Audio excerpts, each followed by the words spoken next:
Terus saya ngapresiasi pertanyaan dari mahasiswa non muslim tadi. Sebetulnya ketika negara ini berdiri itu ya dialek semua antar umat beragama. Sehingga diputuskan yang penting itu berketuhanan. Maka yang ditolak oleh konstitusi kita adalah ateisme, komunisme. Saya membayangkan misalnya punya anak perempuan, diajak orang yang tidak beragama di tengah hutan misalnya, bunuh ya tidak takut Tuhan, merkosa tidak takut Tuhan, salah etika ya tidak takut Tuhan. Bandingkan kalau diajak yang beragama, pasti masih ada rambu-rambu, ada ini itu.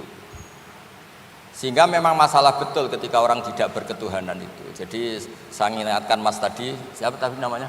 Yang non Irman saya, yang non muslim tadi itu. Siapa? Namanya siapa? Siapa? Kurang jelas. Siapa namanya?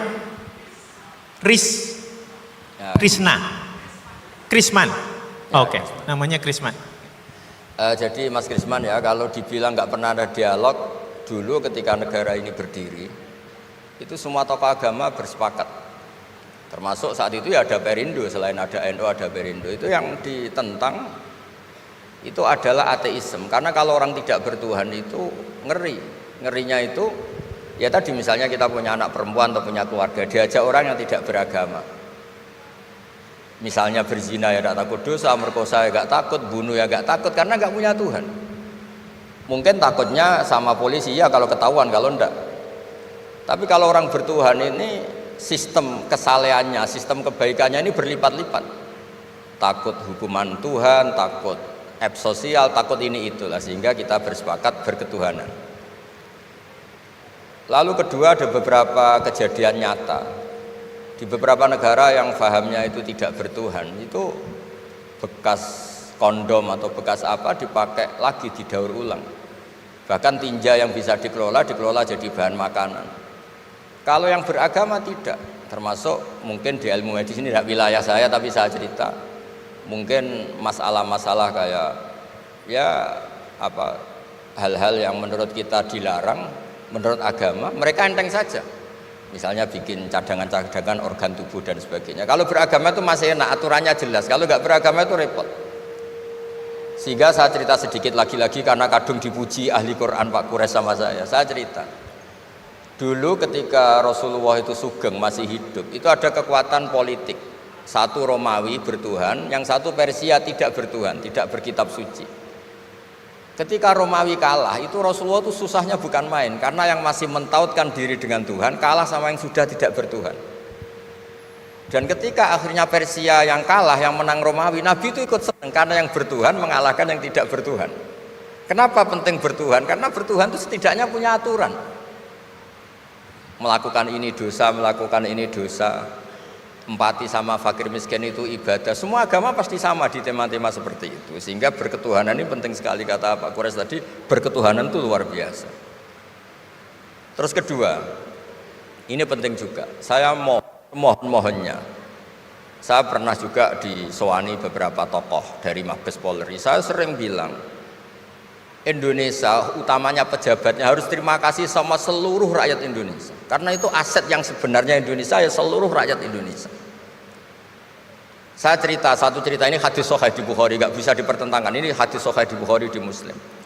Di antara yang diapresiasi Allah itu adalah potensi jahat kita tidak menjadi, tidak kita wujudkan. Kalau seluruh rakyat Indonesia, tidak usah seluruh, seperempat kita ini maling semua. Itu negara miskin kok, karena biayai kita di penjara 2 tahun, 3 tahun. Separuh kita mentalnya membunuh, habis Indonesia. Seperempat saja, sepertiga saja, 1/8 saja punya mental killer, itu habis Indonesia. Ketika rakyat kita, ketika tetangga kita, masyarakat kita tidak melakukan kejahatan, itu ketertiban yang sejati. Maka semua bentuk ketidakkriminalan yang dilakukan oleh rakyat Indonesia itu awal dari aset bangsa ini. Coba kalau semua orang mencuri, habis negara untuk biayai di penjara. Semua orang kriminal, berkahnya mereka tidak melakukan, Indonesia baik-baik saja. Sebab itu ketika ada sekian kebaikan, Nabi terakhir ngendikan apa?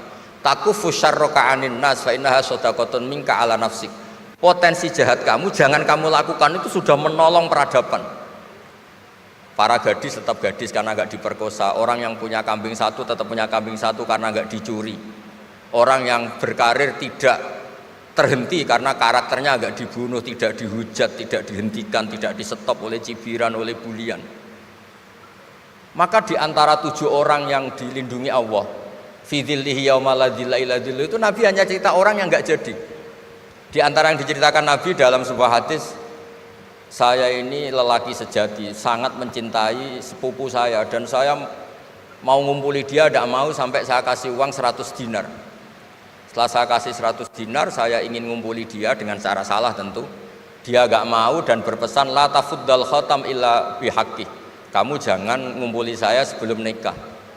Singkat cerita, pemuda ini gak jadi melakukan hal yang nista, yang gak benar. Itu sama Allah dijadikan wali, berkahnya nggak jadi. Jadi kalau potensi kejahatan kita tidak menimpa orang lain itu sudah luar biasa.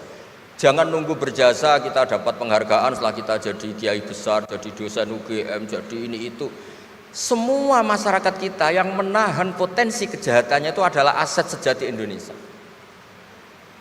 Karena sekali mereka berkejahatan, entah itu mencuri, merkosa, habis. Harapan kita sebagai bangsa habis. Tapi selama ini nunggu ngapresiasi itu yang bentuknya fi'lu, yang bentuknya mereka melakukan apa, sebetulnya enggak. Tidak melakukan kejahatan itu sudah bagian dari kebaikan yang luar biasa. Terus yang terakhir tadi yang pertanyaan pemimpin muslim dan non muslim. Memang ini wilayah sensitif, tapi sebetulnya bisa dianalisis secara fikih.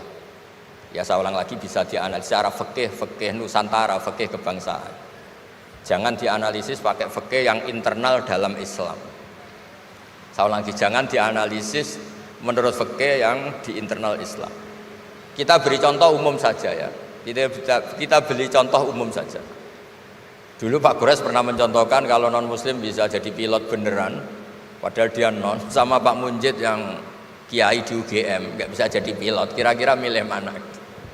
Tapi itu kan wilayah yang sensitif karena ini di Indonesia itu konteksnya bukan urusan pilot, urusan mewakili kebanyakan Indonesia itu muslim. Dan demokrasi itu mencerminkan suara mayoritas. Tapi tidak mungkin juga membiarkan muslim yang killer, yang pembunuh, yang dulu punya reputasi yang misalnya macam-macam. Jadi hal-hal seperti itu, kata Quran itu jangan berdiskusi sesuatu yang kalau menjadi jelas malah masalah. Karena itu kan seperti pertanyaan gini, Gus saya punya kerabat di Jogja tapi pelit, sama orang lain dermawan, bagus mana? Kita kan nggak mungkin menganjurkan mutus hubungan keluarga. Tapi tidak mungkin juga suruh ikut orang pelit. Anda membukan orang fikih, karena kalau yang nggak ahli fikih itu ya gampang saja jawab semaunya. Tapi kalau saya sebagai orang yang nekuni fikih itu bingung. Saya sering ditanya orang juga, Gus saya mau nyalon lurah, ya lurah atau bupati atau apa. Katanya nyuap itu haram Gus. Setelah dipraktekkan nggak bayar, nggak bagi uang, ya nggak jadi betul. Yang menang yang bayar. Terus akhirnya fikihnya tak rubah. Nyuapku yo haram, medit yo haram kata saya. Dimodifikasi sedikit, akhirnya alhamdulillah Gus bar sedekah gitu. Ya menang akhirnya, berkahnya sedekah. Karena kita sebagai pemimpin atas nama tidak nyuap ya jangan juga jadi orang kikir dong. Atas nama tidak nyuap terus jadi orang kikir. Repot kan? Tapi jangan juga bayar yang sampai merubah hukum dari orang yang nggak layak mimpin karena bayar menjadi pemimpin. Ya jangan juga sampai gitu. Ya akhirnya saya bilang nyuap itu haram, medit juga haram. Alhamdulillah barokahnya kombinasi fikih ini. Ya nyuapnya tetap haram tapi rakyat tetap dapat uang gitu. Tapi nanti ketika Anda tidak layak jadi pemimpin itu juga haram karena menjabat sesuatu yang nggak wilayah Anda. Jadi seni-seni ngelola muslim, non muslim dan itu tidak bisa dipukul rata. Karena itu wilayah-wilayah yang sensitif, yang butuh detail, yang butuh satu peristiwa spesifik. Saya pernah ditanya, Gus saya ini hidup di Amerika, kalau milih presiden kan sama-sama non muslim, milih yang siapa? Ya jawab yang akhafu dororon, misalnya ada presiden Amerika yang sangat demokratis misalnya, dia membiarkan Islam berkembang. Sama jenis non muslim yang Islamfobia, tentu milih yang demokratis. Ada yang dosanya itu membunuh, yang satu dosanya korupsi, ya milih ya korupsi karena membunuh itu lebih ekstrim timbang korupsi misalnya. Itu ada di aturan fikih Jika sama-sama pasti salah, milih yang akhafud dororen, yang madorotnya ada begitu apa? Besar. Coba kalau kita punya pemimpin yang hobinya itu bunuh, sama yang hobinya rakus harta misalnya. Itu di fikih jelas dijelaskan, milih yang rakus harta kalau bandingannya itu, karena pembunuhan itu lebih berat secara ukuran dosa. Tapi apapun itu, ini bukan pembenaran pada kesalahan, bukan, tapi memang ada aturannya. Kalau ada dua dororani, dua bahaya, urtukiba khafuma, kalau ada dua hal yang bahaya, dipilih yang paling ringan kalau dalam konteks ya tadi. Kalau kita membiarkan pemimpin yang nggak benar, dipimpin orang nggak benar, tapi kalau memaksakan chaos misalnya, ya milih yang nggak chaos. Itu kan ada aturannya di fikih, karena Nabi menghindari al-harad. Al-harad itu chaos, pembunuhan massal, itu nggak boleh. Dan mayu addi ila dzalik juga nggak boleh, yang bisa potensi begitu juga nggak boleh. Jadi saya mohon, di antara aturannya Quran itu latas alu an asya intu bedalakum tasukum. Kamu jangan diskusi sesuatu yang kalau diperjelas malah kamu yang malu. Saya biasanya mencontohkan hal-hal yang ringan kayak suami istri. Misalnya Anda tanya sama Pak Munjid, istrinya tanya, "Mas, apa betul saya ini cinta pertama Anda, bukan alternatif terakhir?" Wah, itu rata-rata orang nikah itu kan korban alternatif terakhir gitu. Itu kalau ditanya sama-sama konangan itu aslinya itu. Ceweknya juga sama, apa betul Pak Minjit itu cinta pertama pilihan terakhir? Oh, saya sering mau nikah ini orang yang saya cintai, tapi takdirnya ini gitu. Itu kan orang dibilang takdir itu kan ya tersinggung gitu. Jadi banyak hal yang kalau didiskusikan tuh masalah-masalah. Latas alu an asya intu bedalakum tasukum. Kamu jangan tanya atau diskusi sesuatu yang kalau diperjelas itu malah masalah. Jadi itu etika ya, etika dalam diskusi juga jangan memicu lagi. Saya kira demikian, nanti ditambahi oleh Abi Profesor Kures. Monggo.